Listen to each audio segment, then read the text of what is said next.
ஆக தம்பி அருமை சகோதரர் வடிவேல் அவர்கள் சட்டமன்ற உறுப்பினராக ஆகவில்லை என்று வருத்தப்பட வேண்டாம்.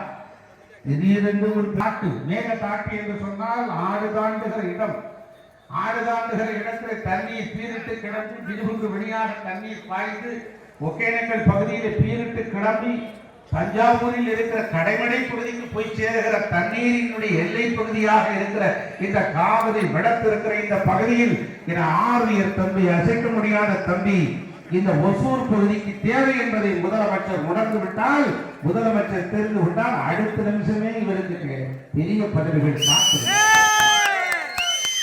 அப்படி இப்படி ஒரு நாளில் 2 நாள் 13.5 லட்சம் கோடி கடன். என்ன நிஷா கரெக்ட் தானே? மனப்பாடம் பண்ணி வந்தீங்களா? இதை டெஸ்ட் பண்றாங்க, கரெக்டா சொல்றாங்க. 13.5 லட்சம் கோடி கடன் யார் வச்சு போனா? இந்த முத்துவேல் டவுசர் கடை சாரி வச்சு 13.5 லட்சம் கோடி வச்சுட்டு போயிட்டு தமிழ்நாட்டை காப்பாற்றுறதுக்கு நாங்க தான் சரியான நாடு திமுக சொல்லிட்டு இருக்கோம். உன்னுடைய ஒரு காய்கறி இங்க உனக்கு வேலையே இல்லை. என்ன வேலை இருக்க? தமிழ்தாய் வாழ்த்துன்னு சொல்லி நீ பாடிட்டு இருக்க. தமிழ்தாய் வாழ்த்தை பாடித்தான் பொதுக்கூட்டமே நடக்குது. மழையில் இருந்தாலும் இல்லை. நான் சொல்லுகிறேன், அதிமுகவிலும் சரி திமுகவிலும் சரி எந்த கட்சியாவது தமிழ்தாய் வாழ்த்தை பாடி உறுதிமொழியை ஏற்று ஒரு அரங்கல் போட்டு இருக்கான்.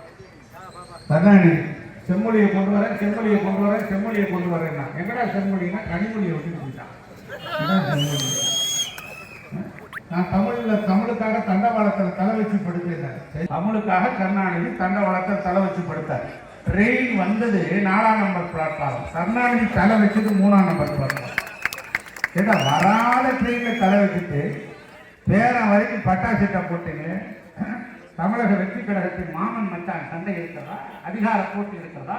குடும்ப அரசியல் இருக்கிறதா? யார் முதலமைச்சர் என்ற அதிகார பிரச்சனை இருக்கிறதா? இந்த பவர் ஆஃப் சென்டர் எங்கேயாவது இருக்கிறதா? மிக அழகாக மாவட்ட ஆட்சித்தலைவர்கள் மாநாட்டிலே நம்முடைய முதலமைச்சர் விஜய் அவர்கள் சொன்னார்கள், dear brother, go to the people, live among them, learn them, serve them, build on water. What you mean Nisha? என்ன அர்த்தம் அது?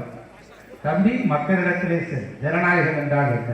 நம்முடைய தலைவர் சொன்னார் மாவட்ட ஆட்சித்தலைவர் மாநாட்டில், தம்பி மக்களிடத்திலே சரி, மக்களுக்காக பணியாற்றி அவர்களோடு பழகி அவர்களை நேசி அவரிடமிருந்து கற்றுக்கொண்டவற்றை அவர்களுக்கே தான். அப்படி ஒரு தூய தொண்டர்கள் தான், தூய சக்திகள் தான் நம்முடைய தமிழக வெற்றி கழகத்தினுடைய தோழர்கள்.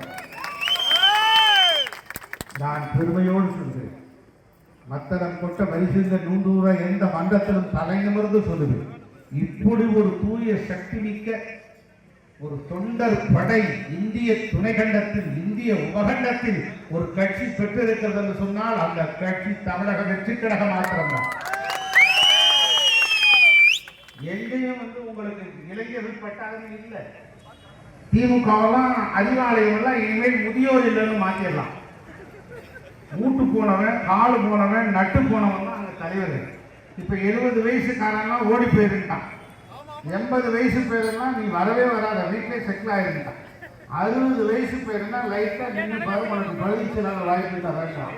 இங்க இருக்கிற தங்கமார்கள் 25 வயசு 26 வயசு இளைஞர்களுடைய பட்டாளம் சீறி பாய்கிறது.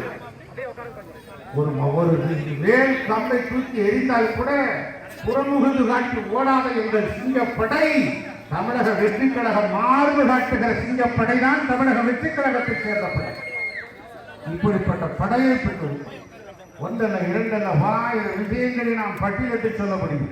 இப்படி ஒரு தமிழக வெற்றி கழகத்தினுடைய பல்வேறு ஆக்கப்பூர்வமான சாதனைகளின் சிந்தனைகளை நீங்கள் படிப்படியாக எடுத்துக்கொண்டு பார்ப்பீர்கள் என்று சொன்னால் 58,374 கோடிகள் வேளாண்மை பட்ஜெட். கடந்த ஆண்டு 12,763 கோடிகள் அதிகம் வேளாண் பட்ஜெட். வேளாண் பட்ஜெட்டை பதிவு செய்தபடியா ஒரு சாதாரண ஏழை தம்பி, சாதாரண ஒரு ஏழை தம்பி சட்டமன்ற உறுப்பினராக முடியும், அமைச்சராக முடியும். இந்த தமிழ்நாட்டுக்கே வேளாண் பட்ஜெட்டை போட முடியும் என்று நிரூபித்து காட்டிய ஒரே தலைவர் நம்முடைய முதலமைச்சர் ஜோசப். பின்புறமில்லை அப்படி எளிமையாக இருந்த ஒருவர் ஏற்றம் பெற முடியும் என்று நிரூபித்தது திராவிட இயக்கம். அந்த கொள்கையை அண்ணா தூக்கி பிடித்தார், எம்ஜிஆர் தூக்கி பிடித்தார்.